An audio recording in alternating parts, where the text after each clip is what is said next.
No, I don't think so. Well, only call me anyway. Yeah, that just needs to be right. Okay, well, we'll wait a few more minutes. I think it's just a couple of people I thought were coming, haven't got here yet, so... Just while we're waiting, can I just get an indication of how people heard about today? Who heard about it from Facebook? Who heard about it from an email?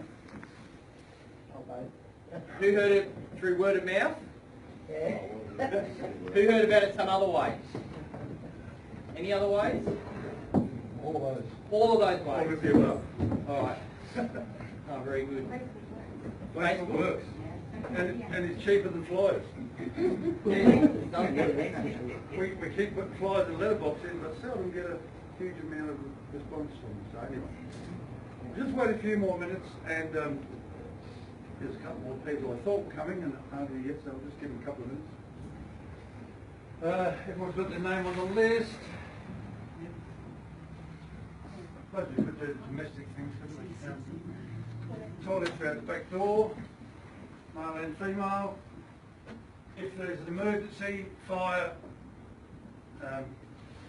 earthquake, bomb, out there and over in the corner is a collection area. A simply point, that's it. Yeah, collection area. If it's a nuclear attack, just stick it between your legs and kiss your ass. Oh, that's politically incorrect. That's probably why I'm here then. So, as Bernard just found out, that most of us sort of got together on electronic media, whether it be Facebook or emails, and a few by word of mouth. You can tell I've read rooms here, punching things, talking to people lately. But it's a very useful way of getting our thoughts around the world, isn't it? So we should all be doing it more, contacting all your old mates and getting people on board. So it doesn't look like those people are coming, so anyway, okay. I represent the electorate of Wright, and all that's down here is our husband Trevor looking after the groom, and we decided to get together here so we could get a few people from either area. The important thing is we have an election in 30 days, 38 days? Oh, 27 days, yeah. And we really need which direction, we need to know what direction we're going in. Gone are the days where you stagger up to the flipping thing on a Saturday afternoon and think, who am I going to vote for? It doesn't matter. And you wander out. And I've done that many times in the past. And I guess I'm like a lot of you, because I wasn't a member of a political party 12 months ago, and I didn't even know how to spell it. Now I'm involved with the ALA, and it's a very important part of my life, because we all know what's happening. And we all know, can we do anything about it? Well, we can't, but Bernard can. And I guess through Bernard is our course of action to rectify all this bad things that are happening in Australia. I'll hand over to you, Bernard, and you can take it from here. Thanks.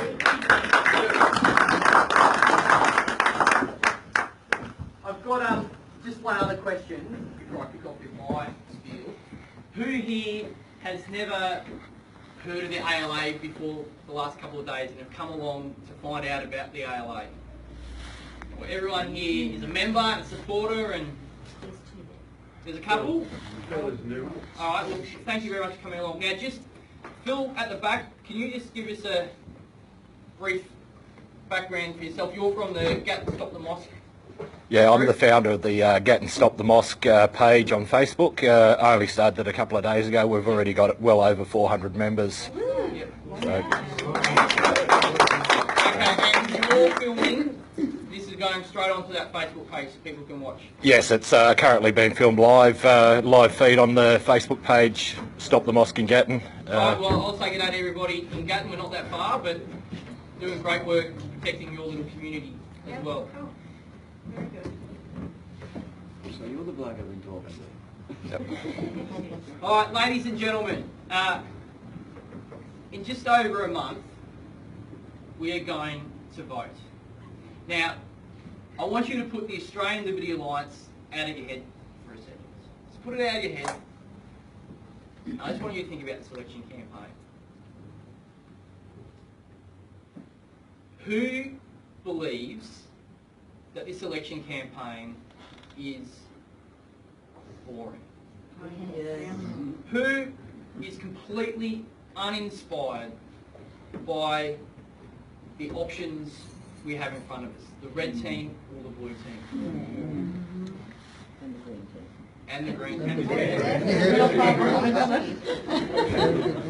Right, because I agree with you as well. You know, I am involved in politics. I've always been interested in politics, and this has been the most uninspiring, boring election campaign I can remember in my lifetime. There is just no vision. There is no plan for Australia being put forward by either of the two major parties. And yet, they will tell us, as they've told us every election that I can remember, that this election is the most important election in Australian history. That's what they always say at the start of a campaign. And it's been boring. It has been a boring campaign with no vision. And you know what the sad thing is? When they say that this election is the most important election in Australian history, I actually think they're right. You know, it may not be the most important in Australian history, but certainly in my lifetime, I think this is the most important campaign, because Australia's future really is at stake depending on the choices we make on July 2. The dollars are at stake, and the cents is at stake too, the sense of our culture. And I'm going to go through some examples about the dollars and the cents shortly. But this election campaign is crucial, and we have no vision from either party. And if you consider the context of the state of affairs that we find ourselves in globally and in Australia, it really is remarkable that this campaign has been so boring and so lacking in vision. If we look to Europe, where 100 years ago Australian soldiers were fighting for freedom and dying for freedom in very large numbers, we see Europe again is under threat. Europe has become so weak that an unarmed mob is simply walking across its borders. I think that's important to understand. The problems that Europe faces today are not because it faces an aggressor that is stronger and more organised than those in the past. It is because Europe itself has become fundamentally weak. And that is bad news for Australia, because our cultural roots, our civilisation, comes from Europe. And if we look to America, the great power of the world over our lifetime, especially since the fall of communism, America is rapidly changing. And regardless of who wins the next American election to become president, America is going to be vastly different than what it has been in our lifetimes. It is either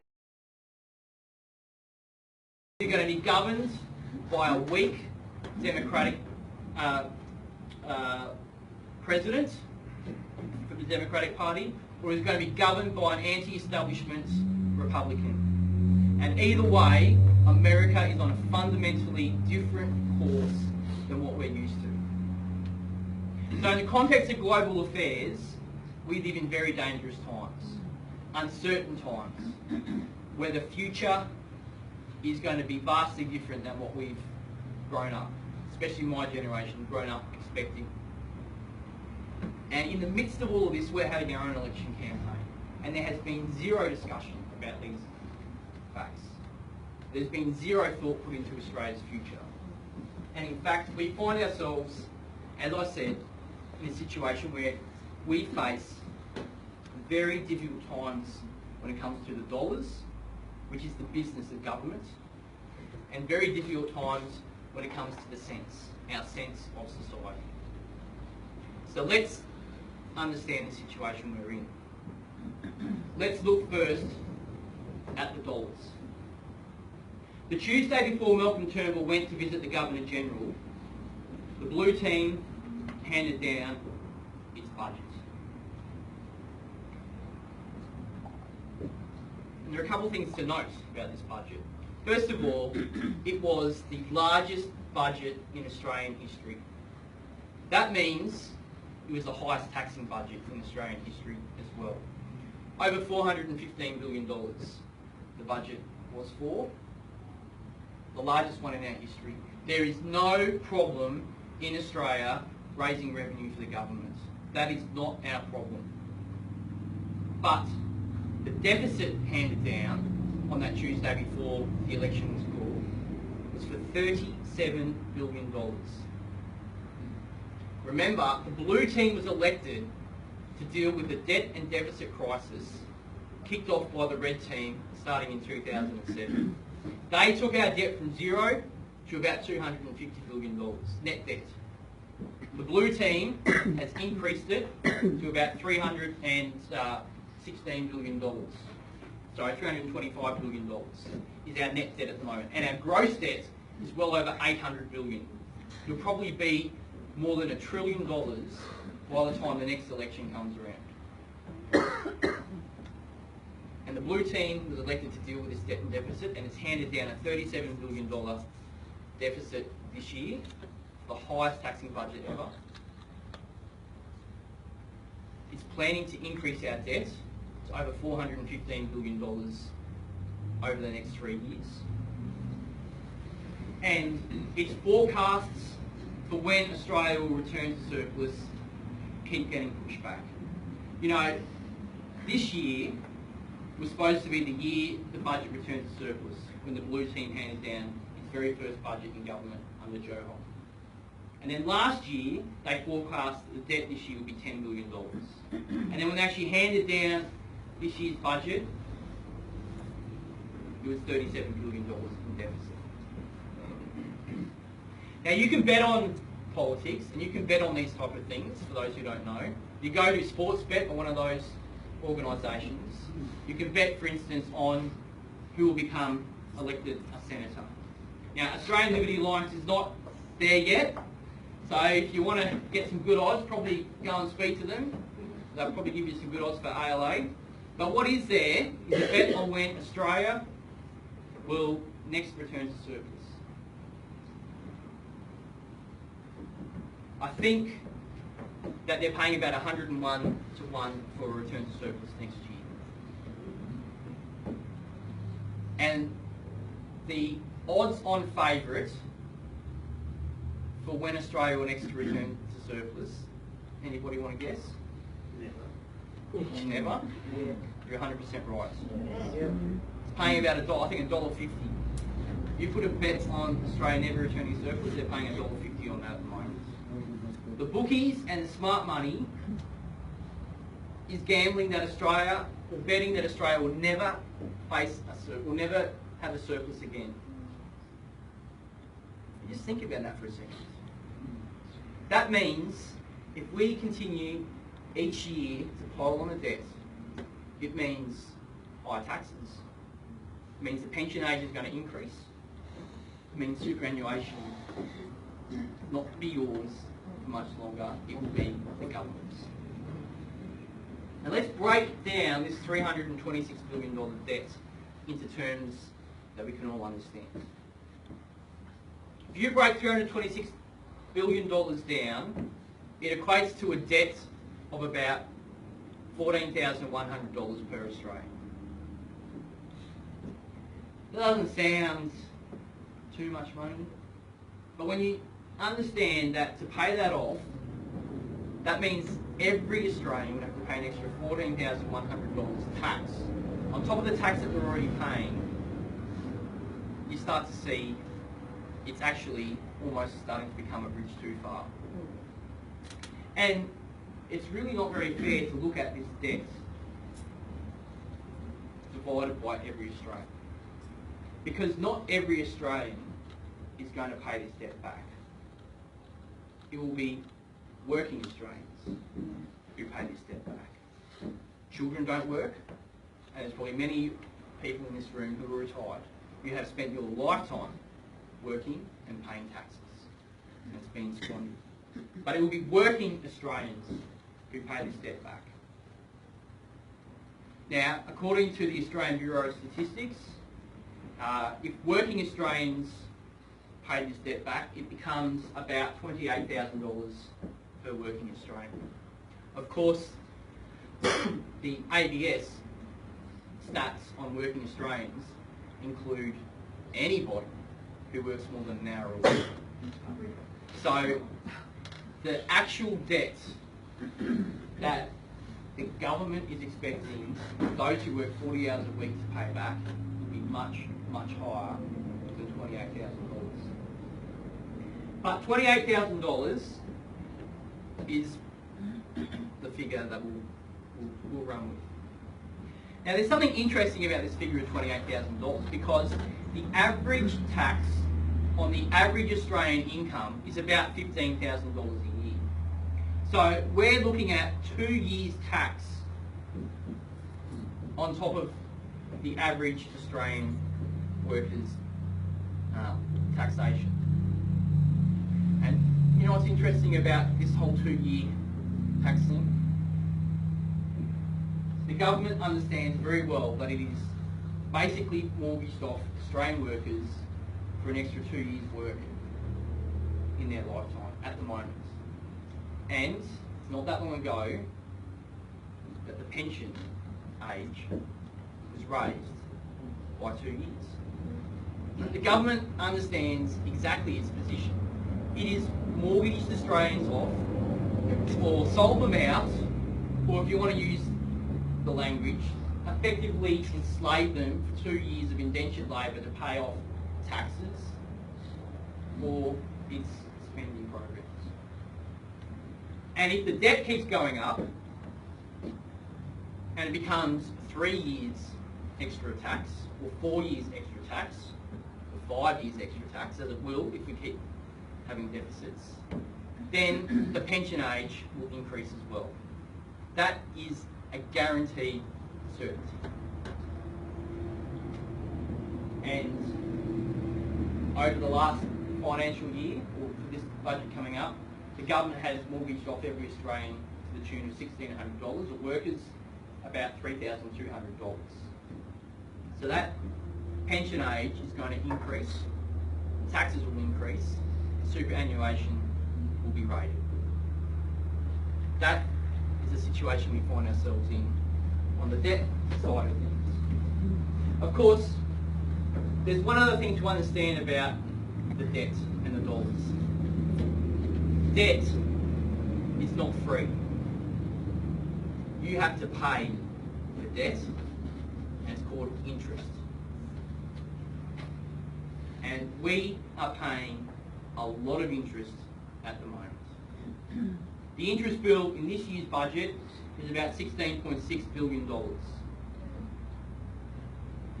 put that in perspective, the government is spending about $4 billion on roads. We're spending 4 times as much on interest as we are on roads. The Commonwealth Government's bill for health and education is about $17 to $18 billion for each of those 2 areas. We are paying almost as much interest as we are for education and health. And to break it down even further, the average worker is going to have to spend about 4.5 weeks over the next 12 months working to pay tax, to pay the government's interest debt. A month of your life, if you're working, will be spent paying tax to pay interest. And 10 years ago, you were working 0 days to pay interest. The way things are going, it'll be 6 weeks probably in the next financial year, pushing up to 2 months. Of course, every time the interest bill goes up, the amount of money we can spend on useful projects in Australia goes down. That's the situation we find ourselves in on the dollars, on the debt. It is a crisis that must be addressed. Now let's look at the sense, our sense of society. the dollars are bad, our sense of society is even worse. We are becoming a tribalised nation where multiculturalism and political correctness are working hand in hand to corrode and erode our civilisation, our culture, and everything that has made this nation great. And it is a terrible tragedy. My generation has been blessed to have been handed a nation that was prosperous, that was safe, that was well off, and that was a great place to live and raise a family. And the sad reality is that we may not be able to hand, my generation may not be able to hand that set of conditions off to our children, which is one of the reasons that I am motivated to fight these battles, because I have 7 children and their future is going to be far more uncertain than my future was when I was growing up. Perhaps the biggest threat to our culture, as most of you here will understand, that we face is the threat of Islam. It is a totalitarian ideology that seeks to subjugate all others. It means submission. It wants slavery of the entire world. Excuse me.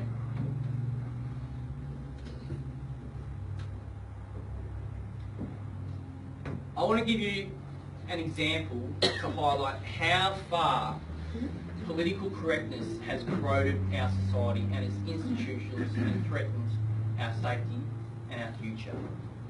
Oh, thanks, sir. As many of you know, I come from a military background. I served in the Australian Army. As I know, Australian Defence Force, I know many people in this room have. It is one of Australia's great institutions. It is something that Australians should be very proud of. But it is an institution under enormous threat.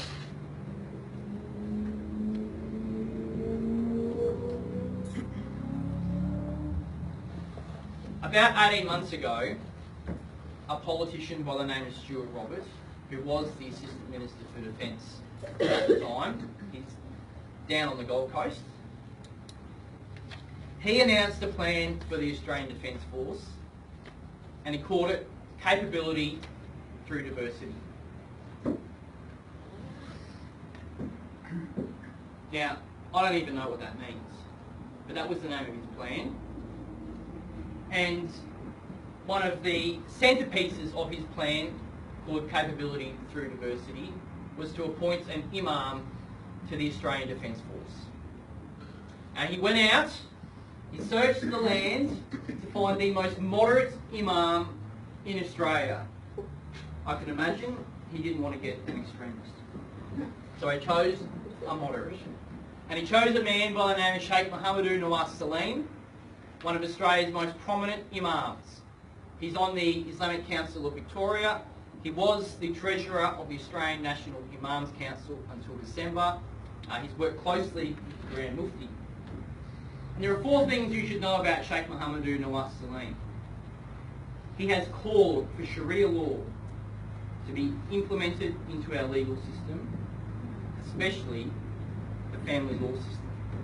And I'll talk about a threat to our family law system shortly. Just understand, the Islamic community wants Sharia law in the family law system. When he was a member of the Australian National Imams Council, they sent out a press release that condemned military efforts by the Australian Defence Force to support Kurdish forces fighting the Islamic State. The Australian National Imams Council condemned our military's efforts to support the fight against the Islamic State. It's on a press release. You can go to their website and read it. When the government announced that it was going to bring in legislation to make it an offence to advocate for terrorism. The Australian National Imams Council wrote a letter and sent it off to Parliament, and you can read it on the Hansard in the Australian Parliament website. And in this letter, the Australian National Imams Council stated that laws that prohibit the advocation of terrorism would infringe the free speech of Islamic preachers.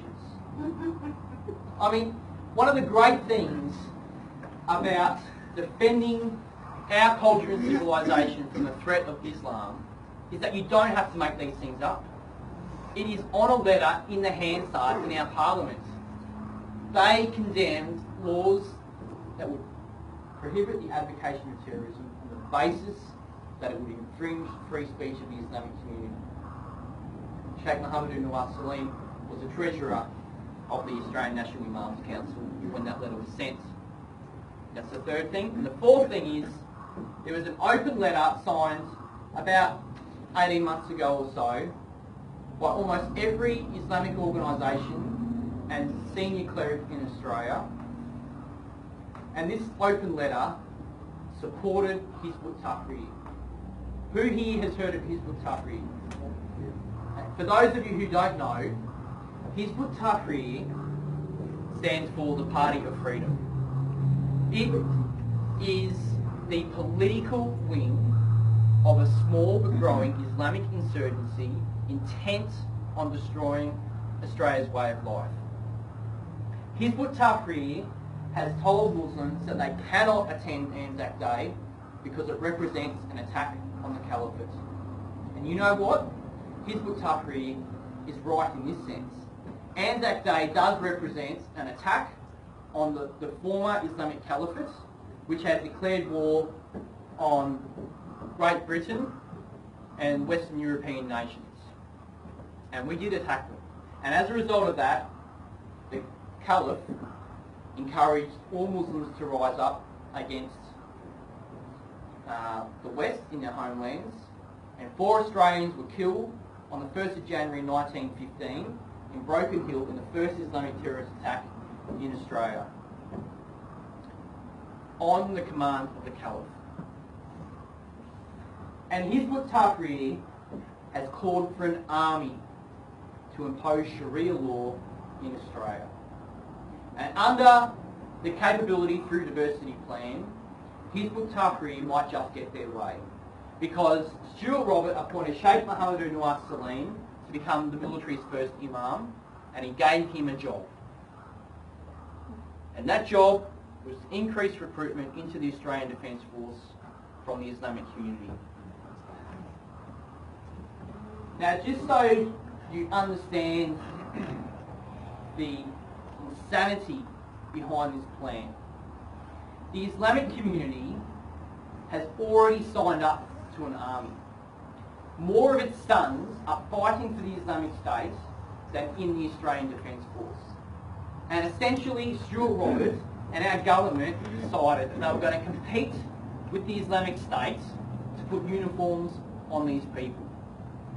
And it is an insane idea if you understand what has gone on in Western militaries in recent times. I mean, you don't have to look very far to understand how crippling political correctness has become in the military. In 2009, a US Army major who was handing out business cards that had SOA on them, which stood for Soldier of Allah, US Army major, handing out business cards like this, shot 13 of his comrades dead at Fort Wood and wounded another 30 or so others.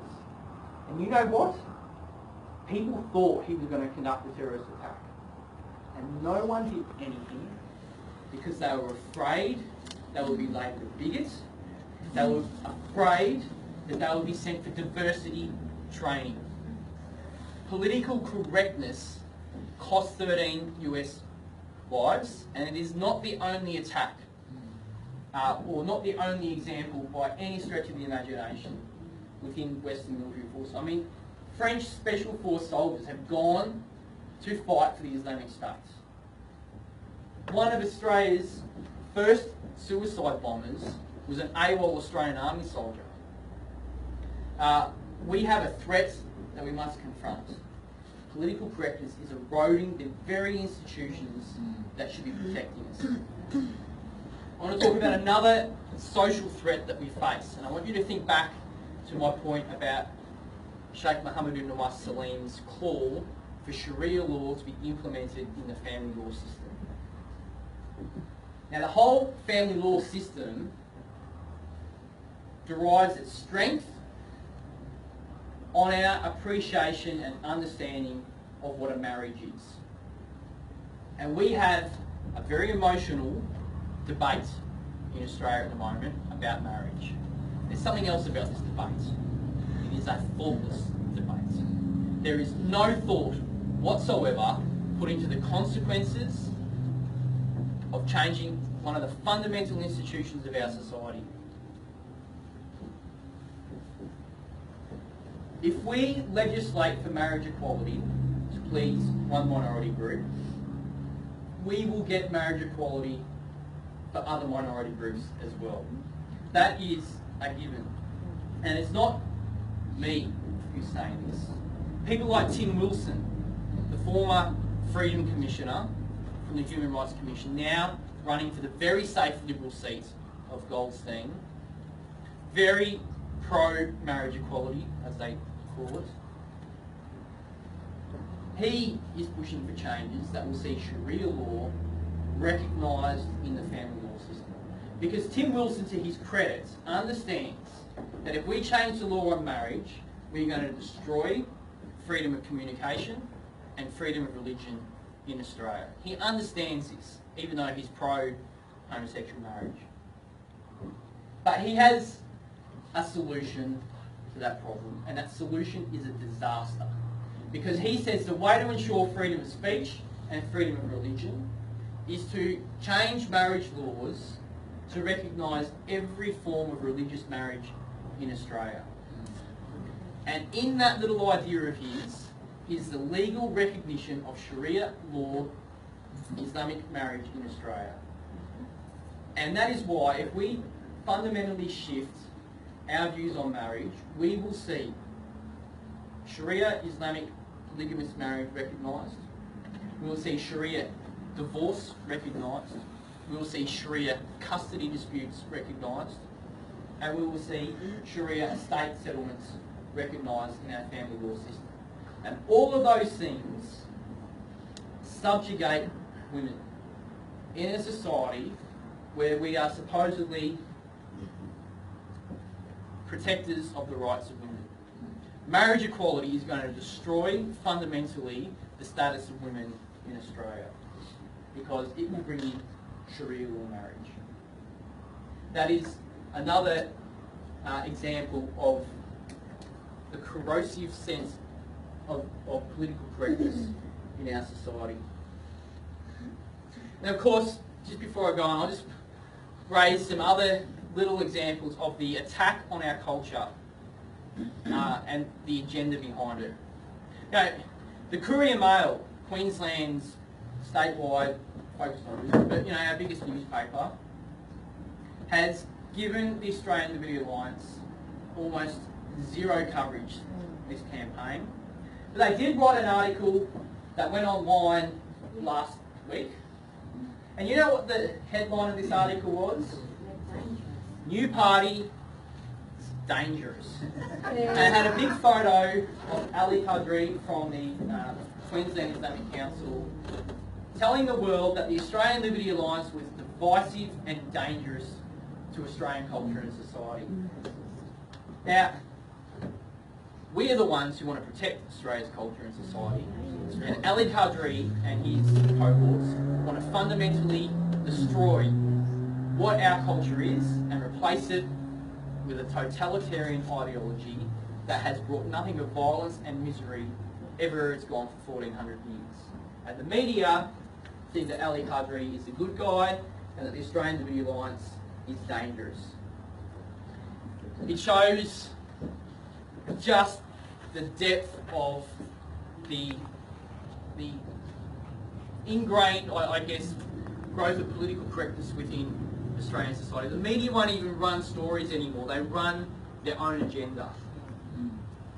Another example of this political correctness in action, you've seen, we all know that the media is running its own agenda, and many of us have hoped that the blue team, for instance, will be able to protect us from this political correct ideology. And well, the blue team has shown itself pretty inept at protecting us from this ideology. And I say that while openly acknowledging that the red team and the green team are heading down a path of destruction. The blue team is tripping along merrily behind them. I mean, Tony Abbott, who was elected on a promise to repeal Section 18C, the Racial Discrimination Act, told Australians that he was not going to do it. He was going to renege on his promise, because he wanted to keep good relationships with the Islamic community. Now, Tony Abbott is the one who used the term Team Australia, and I don't think it's a bad term at all. We should be in favour of Team Australia. What Tony Abbott said was that Team Australia can basically get stuffed because Team Islam is more important to look after. And we've seen the blue team in New South Wales just in the last few days announce that Mark Scott, the former director of the ABC, is now going to be given a job running the education department in New South Wales. I mean, we know the agenda of the media, and now this same agenda is being pumped through the education system. It is a real concern and a real worry. So, that's just a brief outline of the situation we find ourselves in today. The global situation, our debt crisis, and our sense of culture crisis. Now, my background was an intelligence officer, so I always like to understand the enemy, as we call them in the military. We'll call them the political opposition this time. Now, I want to make this point about the political opposition that we face. The first point is that the opposition we face is not a political opposition. And I'll say it again and I'll explain what I mean. It is not a political opposition. The blue team and the red team and the green team might all be heading off on a certain direction, which is vastly different than ours. Particularly the blue team and the red team. They don't care about the direction. They're not doing it because they believe in that direction. They're only doing it because they think that direction is going to win them power. They are not a political opposition, they are a power opposition. And they exist solely for the pursuit of their own power. They have no principles whatsoever. And if they thought that changing their direction would win them more votes, they'd do it like that. Because they have no principles at all. And I'll just run you through some examples of this red, blue and green rainbow alliance. I will give the Greens this. They are principled to a certain extent, even though I don't stand for their principles at all. But you've got to give them credit. They believe in what they're doing, more so than the others. But these guys are headed in the same direction. They really are. I mean, we've seen it. We've seen the blue team and the green team announce that they're going to swap preferences in inner city seats, especially in Sydney and Melbourne. We've seen the blue team and the green team do trading across the floor of Parliament to bring in new Senate voting laws, because those laws will benefit them. I mean, those laws, to be truthful, some aspects of the changes are a good thing. They have not gone anywhere near far enough.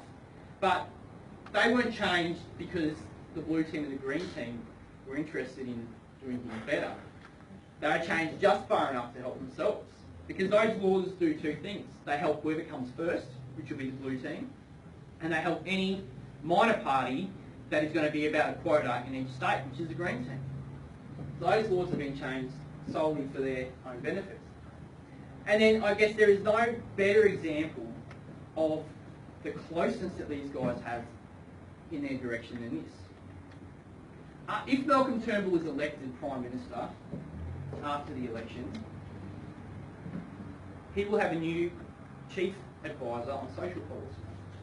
And this person's name is Lynn Hatfield Dodds. Now, that name probably doesn't mean much to most people, but this will mean a lot to most people. Lynn Hatfield Dodds has a background, and her background is as a Senate candidate for the Greens in the ACT in 2010 and 2013. So Malcolm Turnbull is re-elected Prime Minister, or elected Prime Minister. He will be advised on social policy by a former Green Senate candidate. The Green team will be advising the Blue team on social policy. They are all going in the same direction. Now, there's some other examples to talk about in relation to this power opposition, and we all know this very well. I mean, if Bill Shorten is elected, unfortunately after the election, we will have 6 Prime Ministers in 6 years. That is the reality of what a Bill Shorten election would mean. And we all know that 3 of those changes occurred in the middle of the night. Australia went to bed with 1 Prime Minister and woke up with another. And every time the Prime Minister was knifed in the back in Canberra, it was for power, not for principle. Not one of those changes was made for any substantial policy change at all.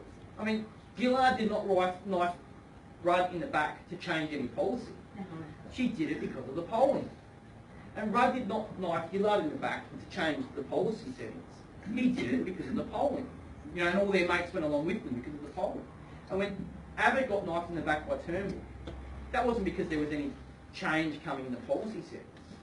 It was all about the polling. These guys are so self-obsessed with the polling that they will knife someone in the back and change them overnight. And of course, the thing that highlights exactly how far out of touch they are is that every time this has occurred, all that's happened is that the Australian people have lost trust in their elected representatives. And the polling just gets worse and worse and worse. But these guys don't see that. In fact, they see an opportunity in these events, in these dramas. They see it as an opportunity to advance themselves. And that's why these things occur. I call it is a circus of self-interest down in Canberra. And my final example on this circus of self-interest will highlight exactly how deep the self-interest runs. Australia has an Assistant Minister for Multicultural Affairs. I'm sure that makes you all feel warm and fuzzy inside. But we do. An Assistant Minister for Multicultural Affairs. His name is Craig Laundy, and he is from New South Wales. Luckily, he's not from Queensland.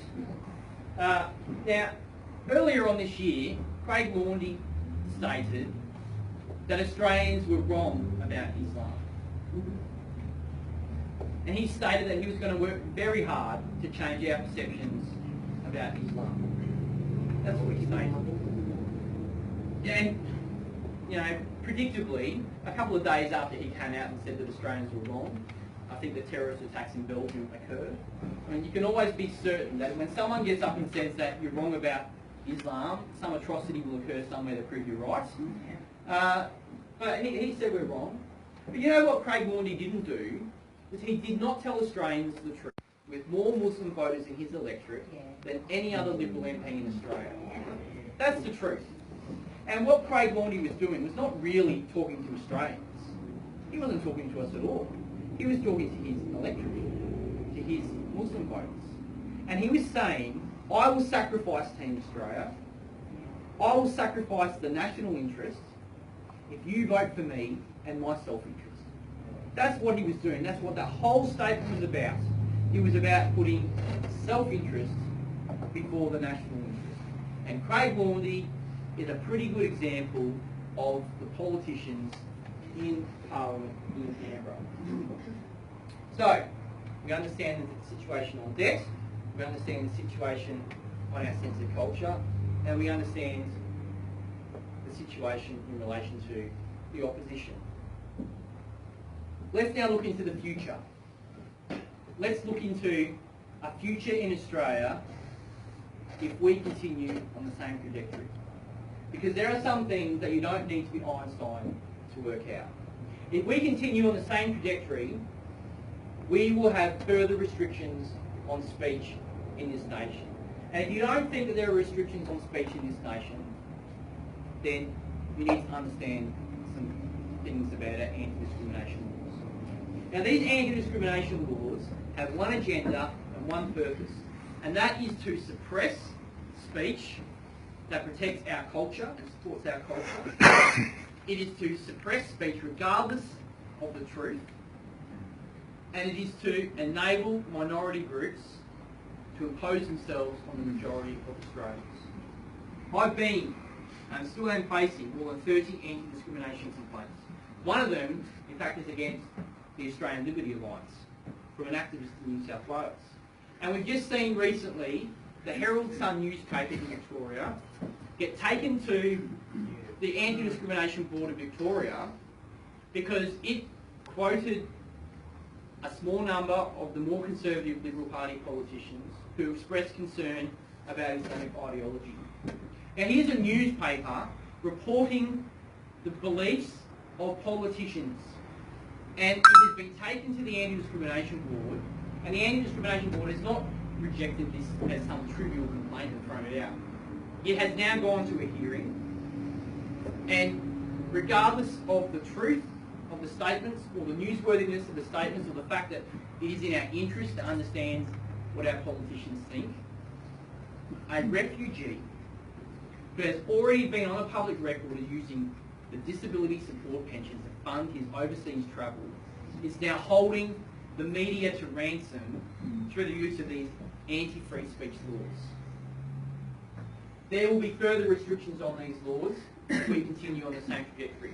The Greens have already announced that they will remove exemptions from private schools in relation to what they teach students. And of course, most private schools are Catholic or Christian. The Greens want to destroy the freedom parents have to send their children to schools that teach the morals and the values that they grew up with. We will see further restrictions on speech. We will see further corrosion of our values and our society. And this will come in through completely irresponsible immigration settings. The Australian Liberty Alliance is not opposed to immigration. Our nation has been built on immigration. But immigration should be done responsibly. And it should be done in such a way that people who come to this nation assimilate and contribute. The Greens, who may well control the balance of power, hopefully not, but may well control the balance of power after the election, have already stated that they want to increase the refugee intake to 50,000 per year. Labor is close to matching them. And the Greens want to loosen family migration, immigration settings. And that could mean, if they get their way, and hopefully they don't, but if they get their way, we could face 500,000 refugees in Australia by 2021. And many of these refugees will come from societies that hate our civilisation. And the Greens see these people as an ally in their battle to completely destroy our Western Christian civilisation. And of course, if we continue on the same trajectory, we will see a blowout in our deficit, our ability to pay for anything. And we will be basically sold off and under someone else's control. And if we continue on the same trajectory, as I mentioned earlier, the smart money is that we will never have a surplus in this nation again. So, understand the debt, understand the sense of society, understand our opposition, understand the future. So, let's now look at the choice we have on July 2. My grandfather told me when I was a child something that I think is very good. He said, people get the politicians that they deserve. And that is undoubtedly true in a democracy. On July 2, Australia will get the politicians that it deserves. And if it votes for politicians who will deliver more of the same, then it will deserve, we will deserve, our nation will deserve more of the same as well. There is no doubt about that whatsoever. But I believe that Australians don't deserve more of the same. And I believe that there are politicians that we can vote for who will provide direction and leadership. And I'm happy to put my hand up as one of them. Now, we are certainly different. Different does not necessarily always mean better. But I think we are better because our policies are different, because they are in the national interest. We, the Australian Liberty Alliance, is not an organisation filled with career politicians. It's an organisation filled with people who understand that if we continue in the same direction, our children and our grandchildren will be worse off. And we want to do something about it. I'm not going to put my hand up, put my hand on my heart and say we have the answer to every problem. I'm not going to put my hand up and say we've got policies for every area of society, because we don't. In fact, we are a new organisation just starting out. But on the main issues that we need to address and we need to fix, we have got well thought out policies. And our position is clear. It will always be in the national interest. So let's look at some of our policies. On the issue of speech, we understand that these anti-discrimination laws are not about removing hate speech or anything like that. They are about destroying our culture and civilisation. We will scrap these anti-discrimination laws, and we will ensure Australians can freely speak their minds. Because it is only when you have laws that allow Australians to freely speak their minds that people are able to speak the truth. And we need a society where people can speak the truth. We will address the spending crisis. The government is spending far too much money. And across every sector of government, there is waste. You don't have to look very far before you start finding it. I mean, the government is even funding the legal fees of people who are charged with terrorism offences in this nation. It's ridiculous. About $4 million is set aside for that in this year's budget. It is just insane the amount of money that's being wasted. Now, $4 million in $37 billion is a drop in the ocean. But that ocean is made up of lots of little drops like that. And we will start addressing it. And there is one that's going to be an expensive failure. But even if it worked, we couldn't afford it. Now, in this budget, the National Disability Insurance Scheme is not a big hit. I think it's only about $1 billion. It doesn't really kick in until about 2019. Now remember, we got a $37 billion deficit this year. The NDIS kicks in around 2019. It starts off at about $25 billion. That's how much it's going to cost in that year. At the moment, it's only $1 billion. So you think, we're struggling to pay our bills at the moment, and they're going to add a $25 billion bill to our budget in 4 years' time. The Australian Liberty Alliance is going to scrutinise the spending. And this is very important, and this is, I think, appropriate to understand that the Australian Liberty Alliance is focused on the Senate for this election.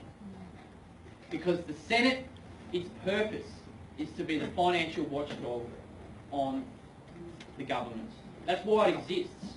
It is there to scrutinise the dollars, and there's no one doing that at the moment. They're all just passing legislation, passing through the money bills to spend, spend, spend. spend our children's future. Now on things like SBS and ABC, we will sell the SBS.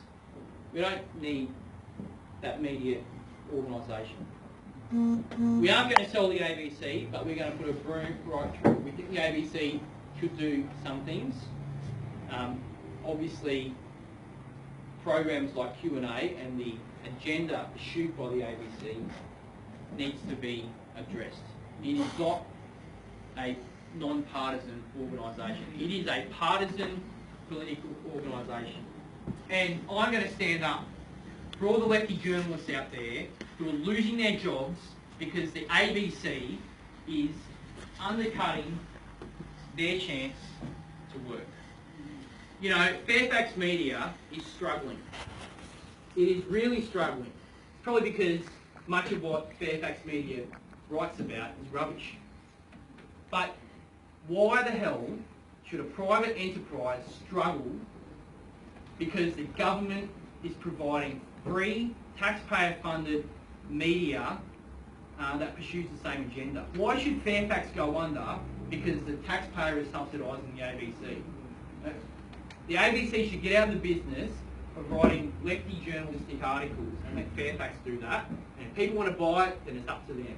ABC is simply taking lefty journalists' jobs, and I'll stand up and support the right of lefty journalists to work in a free market. Good luck to them. On things like climate change. You know, Bill Shorten announced the other day that he was going to spend $500 million fixing the Great Barrier Reef. I think he was going to put 500 million $1 coins in a truck and just dump it on the reef. He might as well for all the effects it'll have. Now, we are not going to spend a single cent trying to control the level of the ocean or trying to change its temperature. And I make this guarantee, promise. Our policy will have the exact same impact on the level of the ocean and the temperature of the ocean as the Labor Party's policy and the Greens policy and the Liberal Party's policy and any other party's policy. But it will not cost the taxpayer a cent. All those other parties will spend a lot of money achieving the same thing that we will for free. And then on the issues that we need to confront to protect our society and our culture. We will impose a 10-year moratorium on Islamic immigration.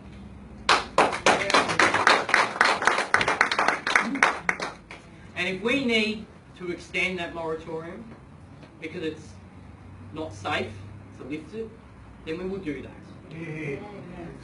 But we understand that immigration and immigrants to this nation need to assimilate into our society and contribute. And it's not just because if they don't, it destroys our cohesion. But it is a very costly process. It costs about $170,000 in infrastructure for state governments for every new person in Australia, whether they're born, or they are immigrants, or whether they arrive by boats. Whatever it is, every new Australian, there's a bill of about $170,000 in infrastructure. But, you know, most people who are born here go to school, get a job, pay tax, contribute to society.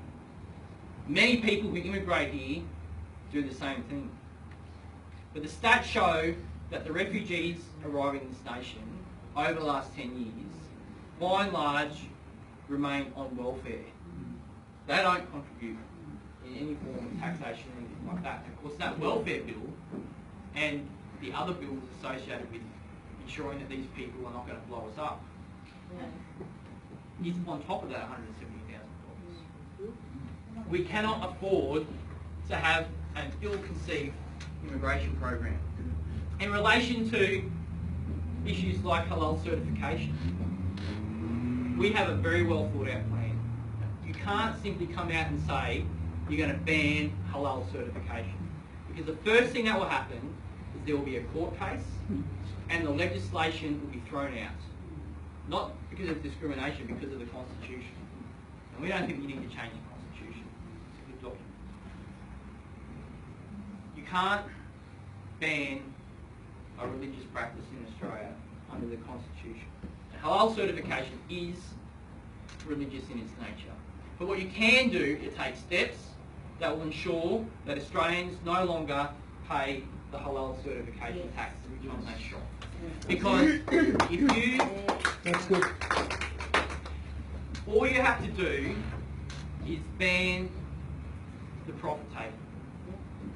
If you ban the fees and force the Islamic community to pay for its own certification, and if you force producers to label their food appropriately, just like we have country of origin labelling, you force producers, especially in relation to meat, to explain to Australians that the food they're eating has been sacrificed to Allah, then Australians won't buy it, and there'll be no demand and there'll be no profit, and it will simply disappear. That's good. You know, every local community across Australia is facing a threat from things like mosques. And we've got this mosque being proposed in Gatton. And we have a plan to deal with mosques as well. Again, you can't just come out and ban a mosque. What you can do is work with state governments in relation to development planning law and councils, and you can ensure that religions are accredited, I guess, in some way before they can start applying for places of worship. And you can ensure that there are proper risk assessments done in relation to security and cultural sustainability. And if you do those things, you will make it very difficult for any mosque to be approved. In fact, I can't see how they would be approved under cultural sustainability or security. And existing mosques, unless Islam was reformed, and I don't think Islam can be reformed, we face the prospect of being shut down as well. Not because we're banning a religion, but because we're assessing a risk to society and our culture. So we have well thought out plans to deal with the debt and our sense of society that are both under attack. Now, before I finish, I just want to say a few things about our growth and our plans and our campaign. This campaign is a grassroots campaign. I have to thank the many, many volunteers across Queensland who have been working very hard since we started campaigning in November last year.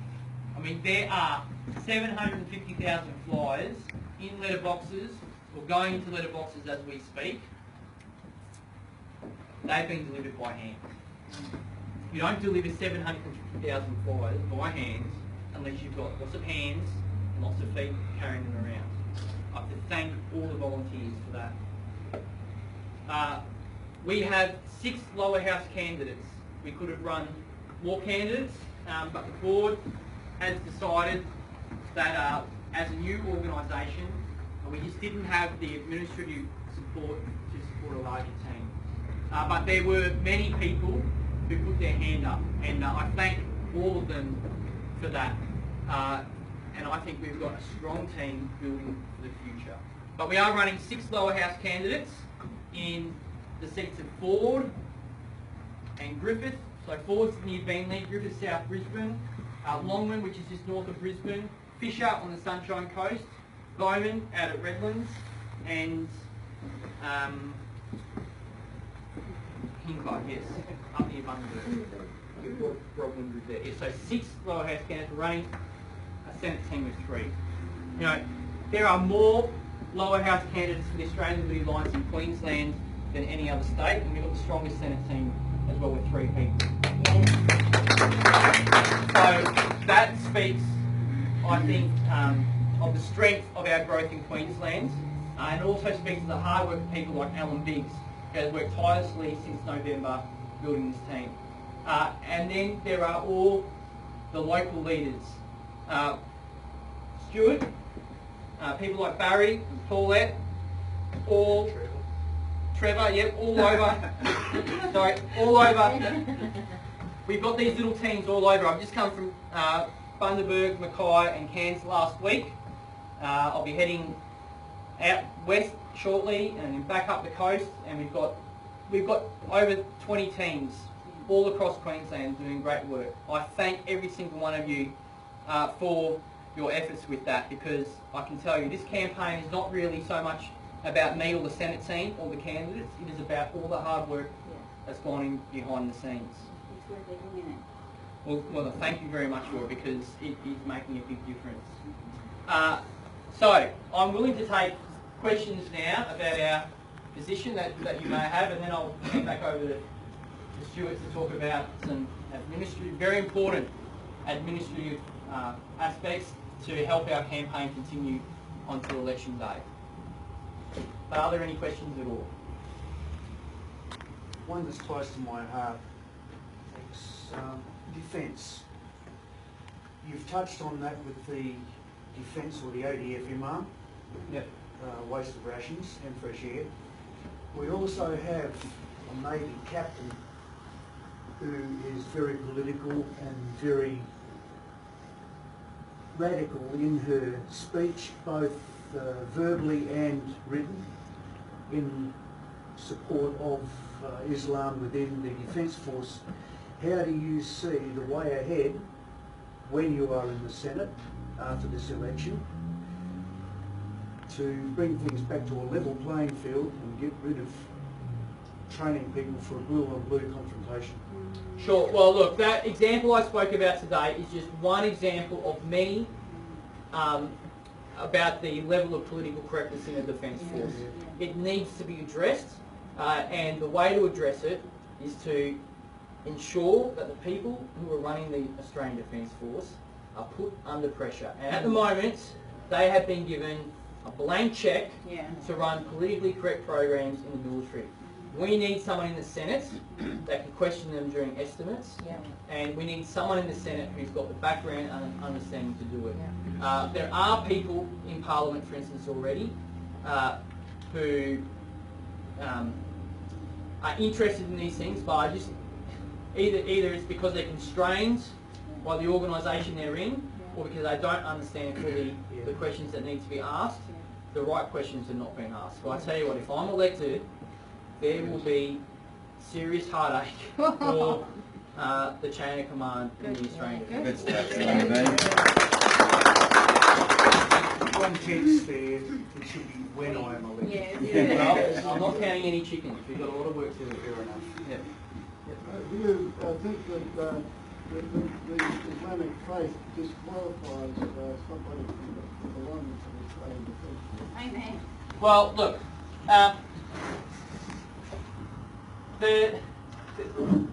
we live in a country with a constitution. I think it's a very good constitution, and I think we've also got a legal system by and large which has served us well. And I think we need to be very careful not to throw the baby out with the bathwater. Now, I've had the unfortunate experience of going through legal processes in the last 18 months or so. One of the cases that I've been fighting is against the Chief of the Defence Force, and it touches on the issue of religious freedom in Australia and the constitutional aspects of it. And I don't think that we can just come out and say this religion is banned or anything like that, because it's going to cause other unintended consequences. It can't be about religion, it's got to be about the security threat, and there needs to be analysis done on that. And I understand that when you have a political directive to recruit people from a certain community, any due process in relation to the security and the threat assessment of those people gets thrown out the window. We need to have a politically incorrect, I guess, vetting system inside the military, and it needs to make the assessments based on the person's background and risk. That's what needs to happen. It's not happening at the moment. And just on the issue of our constitution and religious freedom, it would not ever fly to mount a challenge to someone's ability to do anything because of their Islamic background. We've had cases go through about 100 years ago during World War I. There was a case against a Catholic politician on the same basis that he owed an allegiance to a foreign government, being the Pope, and of course our constitution protected his right to stand in Parliament. What we need to do to really solve this problem is to address our immigration settings. We need to ensure that people who come to this nation come from societies that assimilate, and that will address the situation. Islamic societies do not assimilate in Western culture. If there's any questions on Facebook, type them into the comments below and I'll ask them for you.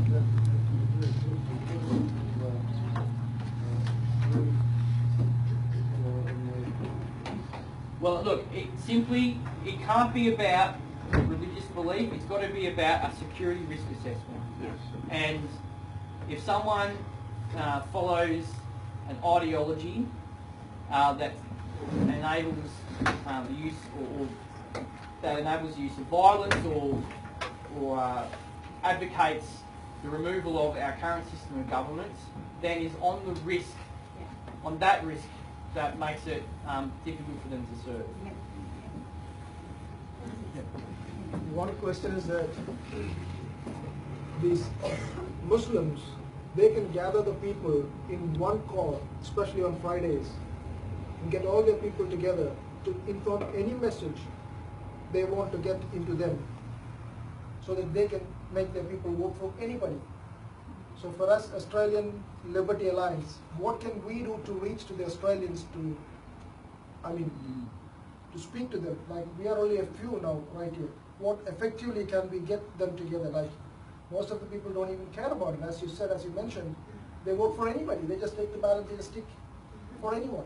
So that is what is happening to most of the Australians. Sure. Well, okay. So, look, I think that we are reaching out to a large number of Australians, and I don't want to over dramatise the situation either. But, you know, we have voted for the blue team or the red team because they've been the only choices really for a long period of time.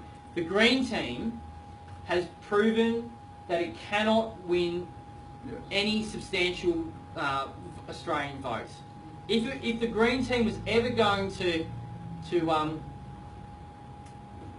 achieve support, it would have done it a long time ago. Australians don't support that. Now, Australians are looking for a sensible option. And I think our word is getting out. I mean, there's been no advertising today, for instance, really, apart from social media. There's been no media coverage about today. And getting 10 people on a Sunday afternoon to turn up and talk about politics is difficult at the best of times. Most Australians are busy doing normal things like spending time with their family, raising their children, taking their children to sport or school or whatever it is. That they would prefer not to have to deal with these things. But I think Australians are paying attention to the ALA, and I'll give you an example of what I mean. Most Australians couldn't tell you the year Muhammad was born, and they couldn't tell you the year he died, and they couldn't really tell you much about what happened in between. But they can tell you this. If we have Islam in Australia, we're going to see things like Paris in Australia. And we don't want that. So Australians might not understand all the ins and outs. They just know they don't want it, and they want the government to do something about it. So I think we are getting the message out, and I think we're very fortunate to get the message out today in a way we couldn't 15 years ago. Social media and your word of mouth is very important in this campaign. Thank you. Yep. Sorry. Thank you. My question is towards finance, right? Yep. I just want to know what can be done about big companies that operate and don't pay their share of the tax. Yep. And also I'd like to know what can be done also about us selling out our best country. You know? Yes. Yes, that's the question. Yeah, sure. So in relation to large companies, multinational companies not paying tax, then the ALA fully supports legislation changes to make sure that they do pay tax on what they earn in Australia, and they shouldn't be able to, you know, work with the books to ensure that the money or the tax is not paid. In relation to protecting Australia's national interest, we are not opposed to foreign investment in Australia, but we believe it's got to be done for the best interests of Australia. So if we can't buy land overseas, then people from that nation should not be able to buy land in and further than that, just because there are reciprocal rights doesn't mean that we should sell off the largest farms, etc. We need to protect our national interest, and there's a good, you know, ordinary Australians understand this, but we're spending $1 trillion on defence over the life of the white paper that was released early this year or late last year. And that $1 trillion is going to ensuring that Australia can defend itself from the rise of China, which is a good thing, and I support a well-armed, well-trained, well-equipped defence force. But I ask the question, what is the point of spending $1 trillion on defence to counter the rise of China when you sold your farms, your ports, electricity, your roads?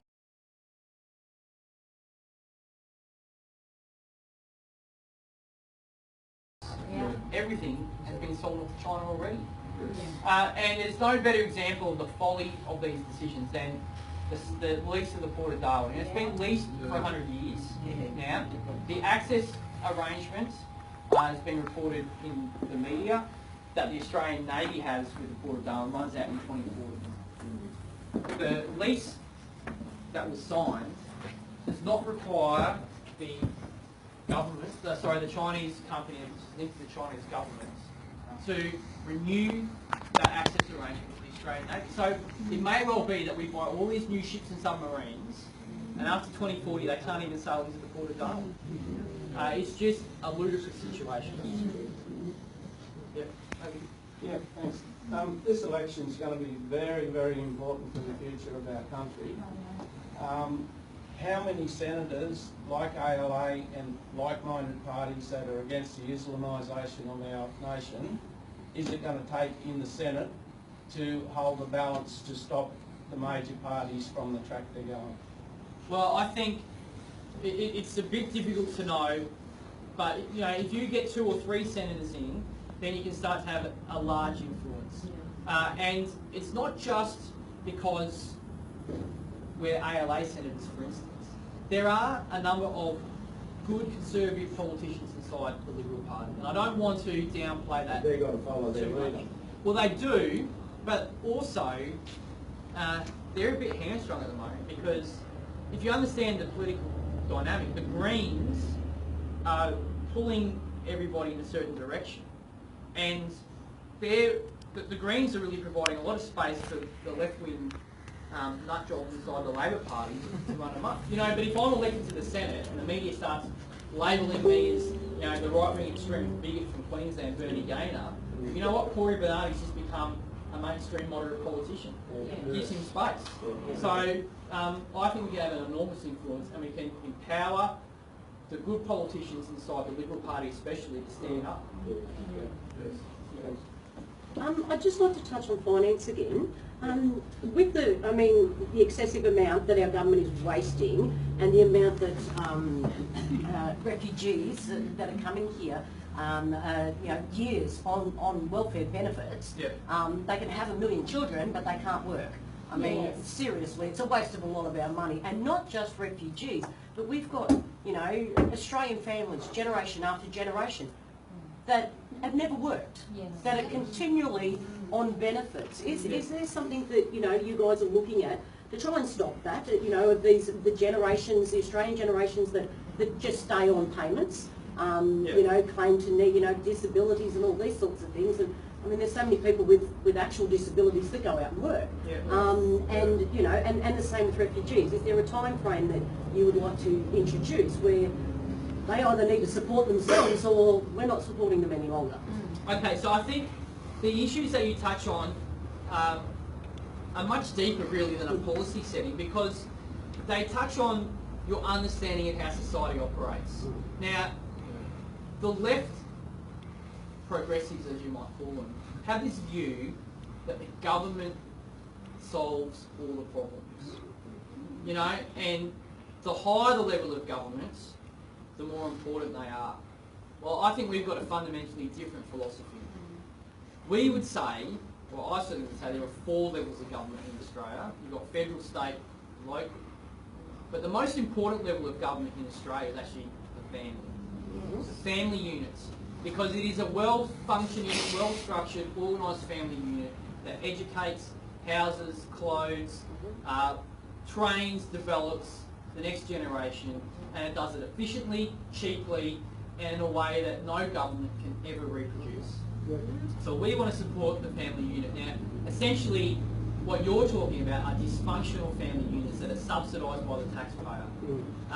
And we think the welfare system needs to be shaken up to ensure that our settings, not just on the welfare side of things, but across government, are changed to support the family unit, rather than trying and replacing mum and dad with the community family. You talked about social media and leaflets and word of mouth.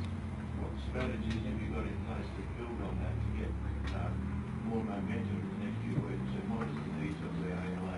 Sure. Further that? Well, okay, so we have got a limited budget. We have done some advertising. For election day, we're going to have about 500,000 out-of-vote cards. We're going to have plastic sheeting, T-shirts, and we're going to have a limited advertising campaign leading up to election day, which is going to be delivering out-of-vote cards into litter boxes. At the end of the day, we don't have a huge budget to advertise, which is why we are very reliant on the grassroots campaign. We just are going to do what we can, and I think there is a groundswell of support building. Well, I tell you this as well. Whether we win, lose or draw on July 2, all the issues that we are concerned about are going to worsen over the next 3 years.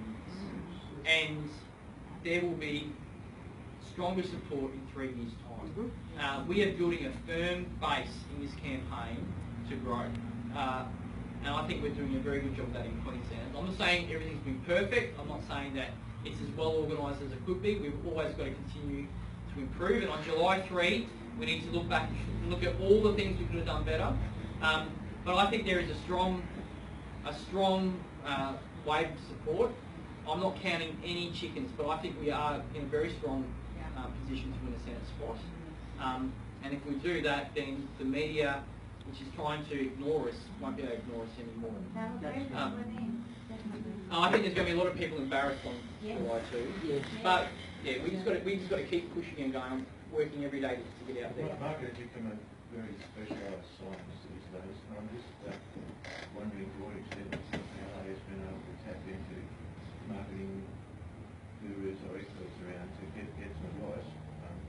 Well, look, I've been very lucky to receive support from people who've been high-level advertising executives, and they've helped us with our campaign messages. But at the end of the day, it's not enough just to have the message. Sometimes you've got to have the funding as well. So we've got a very limited ability to reach out via the traditional means. But social media and word of mouth and the local grassroots campaigning, I think is working very well. Obviously, it could be stronger, and we want to keep pushing. But this little group here, I don't think there'll be many other political parties that can get this many people turn up on a Sunday afternoon in Withcott to attend the political meeting. Yeah, that's right. The ALA's policies seem very much the same as Pauline Hanson's, and I'm wondering why we're fighting against them, basically, or going in competition with them in the voting. Well, we're not in fighting against Pauline. Look, the fact is, the Australian Liberty Alliance is building a team, and a team right across Australia, and it's only with a team that you can get things done. Now, I think Pauline Hanson is a very courageous woman. She's the first person I voted for when I turned 18, was in that 98 election. Look, we're a team. Pauline's doing her thing.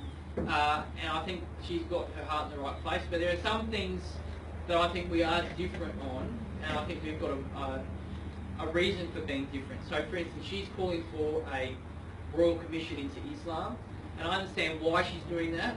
The reality is, if you hold a royal commission into Islam, you'll find that Islam is a religion and a peaceful religion, and you'll get every imam from here to Mecca turning up to explain why it's peaceful, and you'll just build a legal political fortress around Islam in Australia, and it will backfire, and it's not.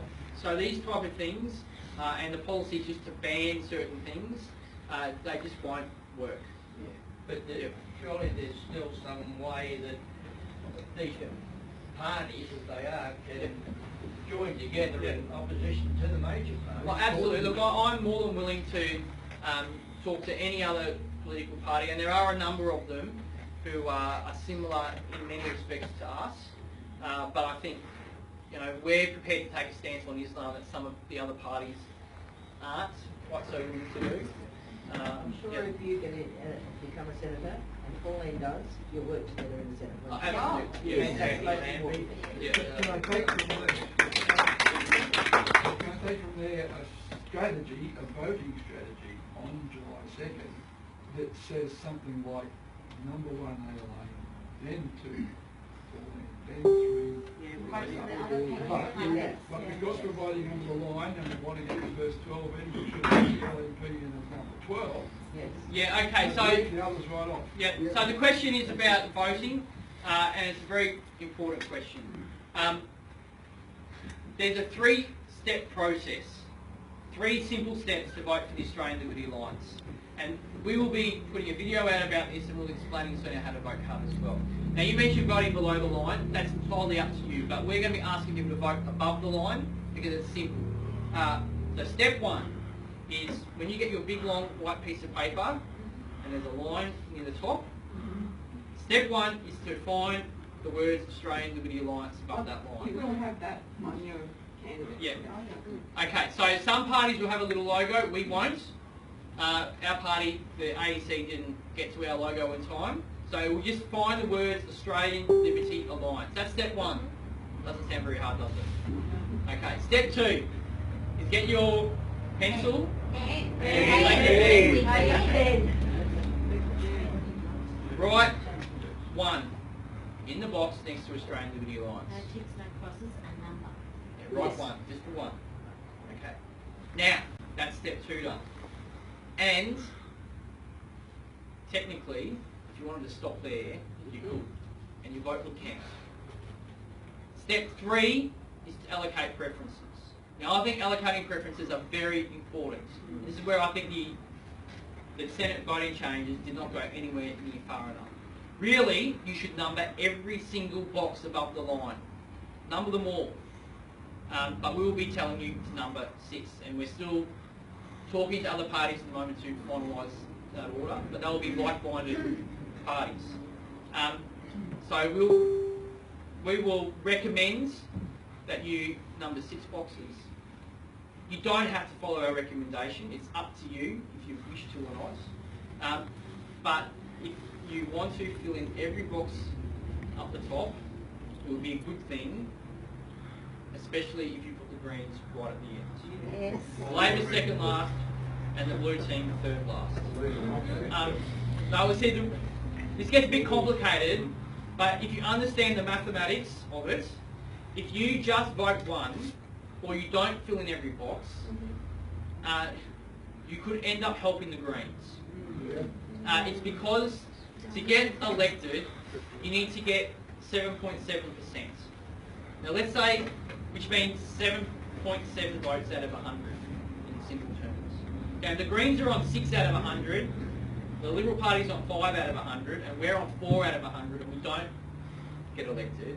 And those 4 people out of 100 don't number every box, and they just put a 1 or some other combination, leaves the box empty, and their votes end up exhausting. Then the Greens go from being 6 out of 100 to 6 out of 96, and it gets them over the line potentially. Does that make sense? It's just a mathematical thing. So we will tell you a list of 6 parties, but my advice is to number every box and put the Greens last. And that way you can be guaranteed that your vote will go somewhere else before the Greens, and it won't help them at all. Does that make sense? Yeah. But we should leave, not put anything below the line. No, vote above the line.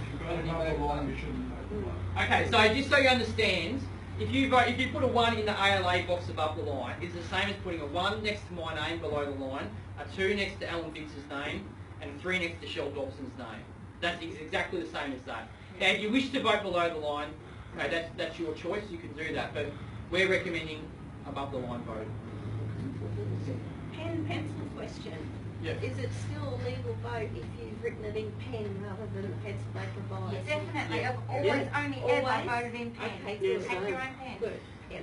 Yeah, it is legal. Yeah. Okay. It's on the AEC website. Yeah. It's legal. Yeah. Yeah. Yeah. Got a question in the back here? Yeah, basically, obviously I don't have any paperwork or anything because I'm standing here holding this phone all day, but I've heard information in relation to the Constitution that prevents somebody from becoming an Australian citizen if they cannot put Australia first. Can you confirm that or give any other information? This is similar to the question a gentleman, I can't remember which gentleman it was, about, okay, so section 116 of the Constitution says that the government can't make any law to establish a religion or to prohibit a religion. That's in the Constitution. So, and I think section 44 says that you can't stand for Parliament if you have a foreign allegiance. Now, there have been court cases in the past that have tested this. So I know there's a lot of people, yeah, thanks for that Constitution here. So there are a lot of people, and you see this on social media, that say, you know, a Muslim can't be elected to Parliament. Well, that will simply not fly in any court. And I'll go back to this. There was a court case where there was a challenge made to a Catholic who was elected to Parliament around the time of the First World War, and the challenge was on the basis that because he was Catholic, he owed an allegiance to the Pope, and he couldn't take his position in Parliament. Now, I think most Australians would be pretty happy to understand that the court system, the legal system, said that section 116 of the Constitution means that Catholics can stand for Parliament, and if there was a legal challenge today, I'm almost 99.9% sure that they would follow the precedent and say, well, Muslims can stand for Parliament as well. What the courts have found is that foreign power means if you are a citizen, for instance, of another nation or something like that. So these ideas that you can take legal action or you can pass laws to say Muslims can't do certain things just are unconstitutional, and they won't fly. That's why we need to have well thought out plans and well thought out legislation that doesn't breach the Constitution in relation to religious freedom. And I think we don't need to do that. We can make legislation that protects, for instance, the cultural sustainability of an area like Gatton, which would mean that the council and the state government can say no to mosque, not because of the Islamic side of things so much as the fact that that building is going to threaten the cultural sustainability or threaten the security of the local community. That includes swearing on the Quran rather than the Bible when you're going into Parliament? Well, I think that's a different legal question. I don't think it's ever been challenged. And so there are a lot of... we're getting to much more brilliant legal minds than myself and anyone in this room deal with these constitutional issues. But, you know, when the constitutional conventions were occurring and this whole section of religious freedom was debated, one of the things that I think there is a strong legal argument for is to say that the Christian religion has already been established in law in Australia, because elements of the Church of England's and their legal system was incorporated into Australian law as part of the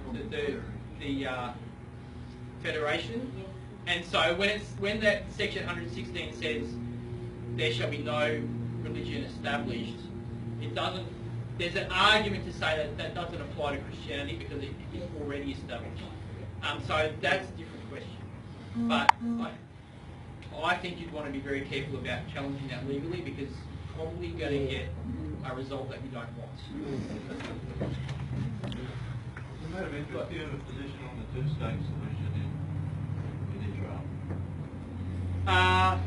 Look, I think our position is that we support the right of Israel to defend itself. In relation to the two-state solution, I think it's a very tricky and complicated situation. I don't know whether you're going to get a good result anytime soon. Yeah, I wouldn't like to advocate one position or another at the moment. But we certainly support Israel's right to defend itself. And I'll take a couple more questions. I know there's a few hands going up. Yep. When I read the Quran, I found that it teaches Muslims to despise and hate non-believers. Now, this book is sort of widely available in Australia. To me, it's a book of hate against us. Yeah. Now, is there anything that can be done about this? It's a very touchy sort of subject. I realize that you couldn't ban the Quran. But most Australians do not realise that this is what the Quran teaches. Is there something that could be done to sort of make it more Look, solid, more known? The simple way to deal with this problem and all the other problems that come with it is to deal with our immigration settings. Now, if we took some simple steps today to ensure that immigrants to Australia were going to assimilate, and they came from communities that have assimilated, then the Islamic problem would still exist, but it would exist overseas.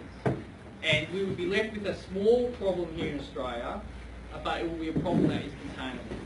We need to address our immigration settings to make sure that the problem we're facing now does not get worse.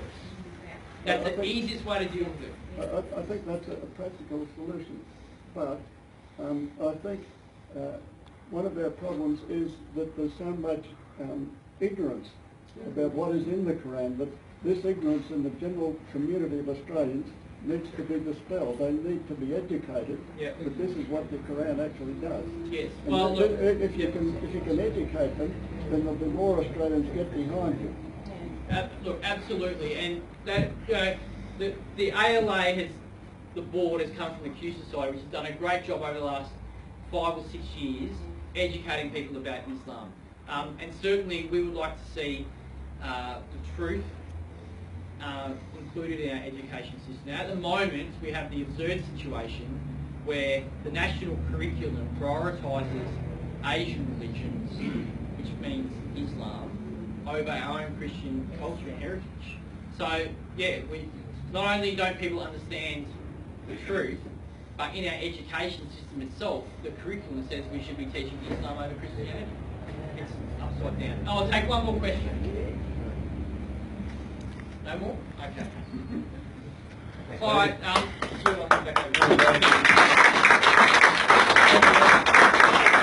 Okay, there's 3 things we're going to think about. I'll be as quick as I can. First thing is obviously we're going to vote for ALA. That's the start of the process. But the thing to remember is that this is not just up until the 2nd of July. This is not a vote and forget about it. Like we used to in the old days, you vote and you forget about it. We want you to join ALA. We want a strong party to go through for the next 3 years to be prepared for the next election. Because if we can get 2 or 3 in this time, then next time we might get 10 in. Yes. So it's up to you guys. Join. And the other thing I want you to do is help me on election day. All those of you in rights, I've got your name and address, you can't run. We need people at the booths, we need people at the pre-polling. Pre-polling goes for 2 weeks, and there's probably going to be a shop front in Railway Street somewhere. Yeah, so pre-polling starts from the 14th of June. That means there's a shop front somewhere in Gatton or in Toowoomba. You walk in and then you can vote. And a lot of 40% of the votes are done that way. People who are working on weekends, who are busy people, who are driving, they're away, they pre-poll. So I want you to help me and man these pre-poll booths, and you'll be wearing a white t-shirt that you'll have them buy. And we'll hand out leaflets and we'll hand out how to vote cards and we'll get people to vote. So I need your help. So as I said, I've got your addresses down there. You can't hide. Stuart, just on that, we may have t-shirts, free t-shirts available. Oh well, it's worth doing it, isn't it? You want Yeah. a t-shirt I just want to say, I've done a few of these little things, and I think it would be good if we can have If we all get ALA supporter Yeah. written on them. If you don't happen to have a white shirt, but we really, really do want you to have a white shirt, if you can have an ALA supporter badge with the Stand With Us badges as well, sort of all over you, so you twinkle as you're walking along, and a hat, you know, an ALA hat, not this one, but an ALA hat. I'm not going to wear a hat like that, Paulette. For those of you who are not aware, Paulette is up in Warren. She runs the Groom electoral support group. And we're also looking after Also Marinara, Marinara, Warwick, Dolby. Yeah. And we're organising meetings in Warwick next weekend. 18th. 18th. Ipswich on Friday the 10th of June. Ipswich on Friday the 10th of June. There's one out at Roma on the 12th. Yep. And then Bernard's coming back this way on the 27th of June, and hopefully he's going to be able to stop in somewhere for a couple of hours to talk. Yeah, that's a Monday. That's a Monday, yes. Which is Up here on the table we have these supporter forms. There's from, if you can help between 8 and 12 as one shift, 12 and 4 p.m. as another shift. That's literally just the doing the handing out of how to vote cards.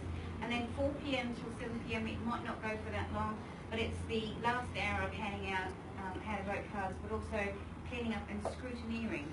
We need scrutineers there to make sure that they're doing it properly. And if you want to become a scrutineer, you have to be endorsed by the ALA. And you can come and see me about getting a scrutineer form that's from the AEC website, and we can get Bernie or Alan or Shell as one of the 3 Senate candidates to sign off on that. So if you want to do any scrutiny, come and see me or Trevor.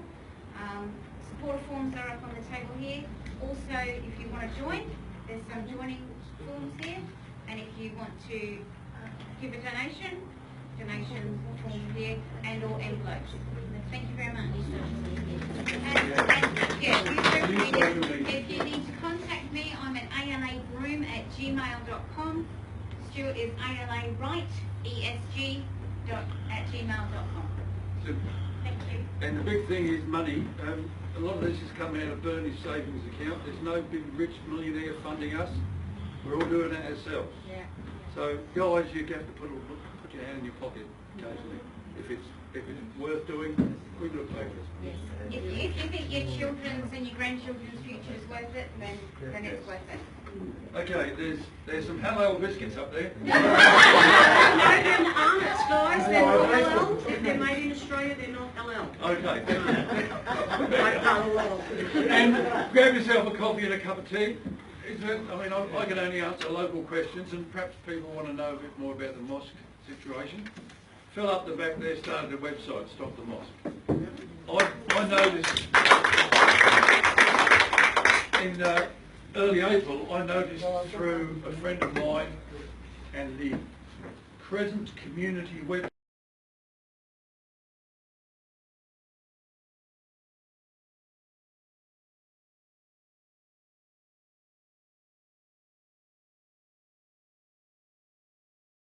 that they were boasting that they were buying a block of land and they were going to build a mosque on Woodlands Road. Well, I've spoken to the council, I've spoken to the engineer, and it's very unlikely to get approval because it doesn't pass any engineering standards whatsoever. Can I just ask them, how come they're allowed to group where they are behind that little store? They're not. It's totally illegal. It's illegal. Nothing's being done about it. The council They're not allowed blind And that's what they're going to do here on this new place, they're going to do it illegal. That's what they'll do, they'll do it illegally. Yeah. And they're not calling it a mosque, they're calling it everything else but, Yeah. so they can get through under the... There's a bloke in Toowoomba's got the answer for that. I don't know who it is, but it's like them. No, I reckon that was done by a Muslim. Sorry, quiet everybody. Phill. I just wanted to say that I don't know if people are aware of this or not, but the property settlement for the property in question in Woodlands Road goes through on the 7th.